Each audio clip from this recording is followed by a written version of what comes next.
మార్చుకుని ఏడాదిన్నరైంది. అయినా కూడా మంటలు తగ్గడం లేదు కదా, అంతకంతకు పెరుగుతున్నాయి.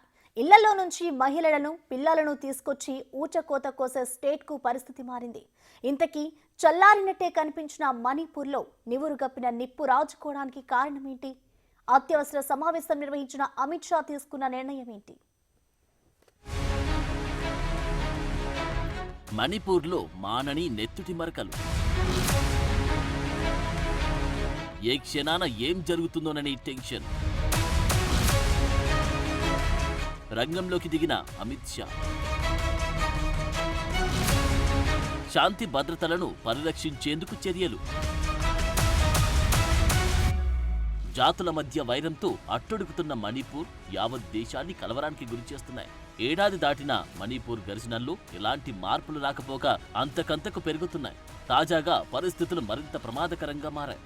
దీంతో కేంద్ర హోంమంత్రి అమిత్ షా రంగంలోకి దిగారు. అత్యున్నత స్థాయి భద్రతా సమావేశం నిర్వహించారు. ఈశాన్య రాష్ట్రంలో ఉద్రిక్తతలు తారాస్థాయికి చేరుతూ ఉండడంతో రాష్ట్రంలో భద్రతను మరింత పటిష్టం చేయాలని హోంశాఖ నిర్ణయించింది. ప్రస్తుతమున్న భద్రతా పరిస్థితిని అమిత్ షా సమీక్షించడంతో పాటు ఇలాంటి పరిస్థితుల్లోనూ శాంతి భద్రతల పరిరక్షణకు కట్టుదిట్టమైన చర్యలు తీసుకోవాలని సిఆర్పీఎఫ్ రాష్ట్ర పోలీసు అధికారులకు ఆదేశాలిచ్చారు.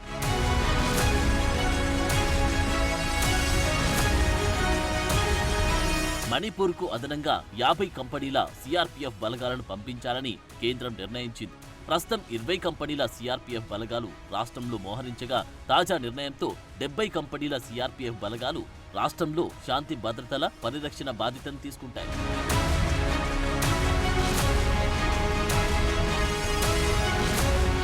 గత ఏడాది మణిపూర్లో చెలరేగిన జాతుల ఘర్షణలో 200 మందికి పైగా ప్రాణాలు కోల్పోగా వేలాది మంది నిరాశ్రయులయ్యారు. పరిస్థితి నివురుగప్పిన నిప్పులా ఉన్న తరుణంలో గత శనివారం నాడు తిరిగి హింసాకాండ చెలరేగింది. సాయుధ మిలిటెంట్లు 6 గ్రామస్తులను కిడ్నాప్ చేసి ఊచకోత కోసి చంపడంతో ఒక్కసారిగా ఆందోళనలు మొదలయ్యాయి. ఆ తర్వాత కుకీ తెగకు చెందిన ఓ మహిళను చంపడంతో మరింత ముదిరాయి. ఇలా పరస్పర దాడులతో ఆందోళనకు మరింత ఆజ్యం పోస్తున్నాయి ఇరు తెగలు. అయితే ప్రభుత్వం ఎలాంటి చర్యలు తీసుకోవడం లేదంటూ మైతీలు ప్రజాప్రతినిధులను టార్గెట్ చేసుకుని ఆందోళనలు చేస్తోంది. నిరసనకారులు పలువురు మంత్రులు, ఎమ్మెల్యేల ఇళ్లపై దాడులు చేసి వాహనాలు తగలబెట్టారు. సీఎం బీరేంద్ర సింగ్ ఇంటిపై కూడా దాడికి విఫలయత్నం చేశారు. నిరసనలు, ఆందోళనలు అదుపు చేసే క్రమంలో భద్రతా బలగాలు జరిపిన కాల్పుల్లో జిరిబాం జిల్లాకు చెందిన 20 ఏళ్ల యువకుడు ప్రాణాలు కోల్పోయాడు.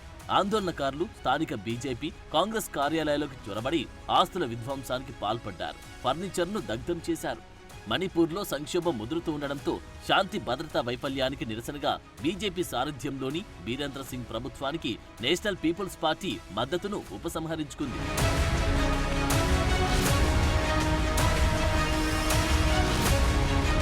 ప్రస్తుతం మణిపూర్లోని 8 జిల్లాల్లో కర్ఫ్యూ కొనసాగుతుంది.